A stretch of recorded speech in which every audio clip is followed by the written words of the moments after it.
Hi friends, எல்லாரும் எப்படி இருக்கீங்க? ஒரு விஷயம் கஷ்டப்பட்டு ட்ரை பண்ணுறோம், ஆனால் அது நமக்கு கிடைக்கலன்னா எவ்வளோ ஃபீல் பண்ணுவோம். ஐயையோ, இது நடக்கலையேன்னு கவலைப்படுவோம். அந்த நேரத்தில் நம்ம மைண்டில் என்ன ஓடும்? நமக்கு மட்டும் ஏன் இப்படி ஆகுதுன்னு தோணும் இல்லையா? ஆனால் ஒரு நிமிஷம் யோசிச்சு பாருங்க, நமக்கு கிடைக்காம போன அந்த விஷயம் ஒரு வேளை ஒரு பெரிய ஆபத்துலேருந்து நம்மளை காப்பாற்றி இருக்கலாம்னு சொன்னால் நம்புவீங்களா? இதெல்லாம் ரொம்ப பழங்கதடான்னு நினைக்காதீங்க. இதை நிரூபிக்க சமீபத்தில் நடந்த ஒரு உண்மை கதை இருக்கு. அது டிசம்பர் 25 கிறிஸ்மஸ் முடிஞ்சு புது வருஷத்தை நோக்கி போயிட்டு இருந்த நேரம். அலாஸ்கா ஏர்லைன்ஸ் விமானம் ஒன்று போர்ட்லாண்டில் இருந்து கலிஃபோர்னியாவுக்கு பறந்து போயிட்டு இருந்துச்சு. அதில் 171 பயணிகள் இருந்தாங்க. திடீர்னு நடுவானத்தில் யாருமே எதிர்பார்க்காத ஒரு சின்ன ஆக்சிடென்ட். அந்த விமானத்தோட ஒரு சின்ன பார்ட் டோர் மாதிரி ஒன்று பட்டுன்னு காற்றுல தனியாக பிரிஞ்சு போயிடுச்சு. 171 பேரோட உயிரும் லிட்ரலி நடுவுல தொங்கிட்டு இருந்துச்சு. ஆனா பைலட்டோட திறமையால அந்த விமானம் பத்திரமா தரையில இறக்கப்பட்டுருச்சு. எல்லாருமே உயிர் தப்பிச்சாங்க. உண்மையிலேயே இது ஒரு பெரிய மிராக்கிள் தான். இப்ப இதுக்கும் நமக்கு கிடைக்காத விஷயத்துக்கும் என்ன சம்பந்தம்னு கேக்குறீங்களா? அந்த விமானம் புறப்படுறதுக்கு முன்னாடி ஒரு சில பயணிகள் அதில் ஏறுறதையே மிஸ் பண்ணிட்டாங்க. அவங்க ஃப்ளைட் மிஸ் ஆனதுக்காக ரொம்ப கவலைப்பட்டிருப்பாங்க, திட்டிருப்பாங்க, ஃபீல் பண்ணியிருப்பாங்க.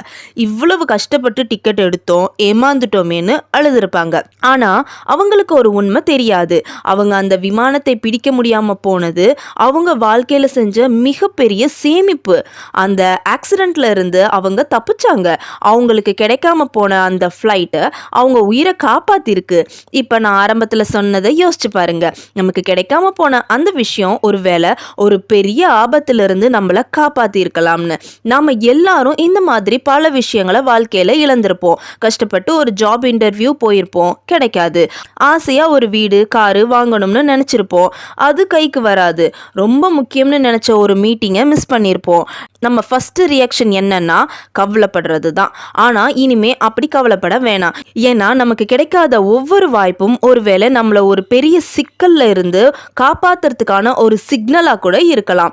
அதுதான் ஃப்ரெண்ட்ஸ் பாசிட்டிவ் திங்கிங். இதை தான் நான் பர்ன்ட் பிரெட் தியரின்னு சொல்லுவேன். பிரெட் ஒன்று கருகி போனா கவலைப்பட மாட்டோம், ஏன்னா அடுத்த பிரெட் நல்லா வரும்னு தெரியும். அதே மாதிரி தான் இழப்பே ஒரு பாதுகாப்பாக இருக்கலாம். இதுதான் நம்மளுடைய பாசிட்டிவ் மந்த்ரா. நீங்க ஒன்று இழந்தா அதை விட பல மடங்கு நல்லது உங்களுக்கு காத்திருக்குன்னு நம்புங்க. ஏன்னா உங்க கஷ்டத்தை உங்களை விட இந்த யூனிவர்ஸ்க்கு நல்லா தெரியும். இந்த சம்பவத்தை உங்க வாழ்க்கையில நடந்த சின்ன சின்ன அப்செட்ஸோட கனெக்ட் பண்ணி பாருங்க. அப்ப தெரியும் நம்ம எவ்வளவு பெரிய அதிர்ஷ்டசாலின்னு. இந்த ஐடியா உங்களுக்கு பிடிச்சிருந்தா லைக் பண்ணுங்க, உங்க ஃப்ரெண்ட்ஸோட ஷேர் பண்ணுங்க. வேற என்ன மாதிரி டாபிக்ஸ் பேசலான்னு கமெண்ட்ல சொல்லுங்க.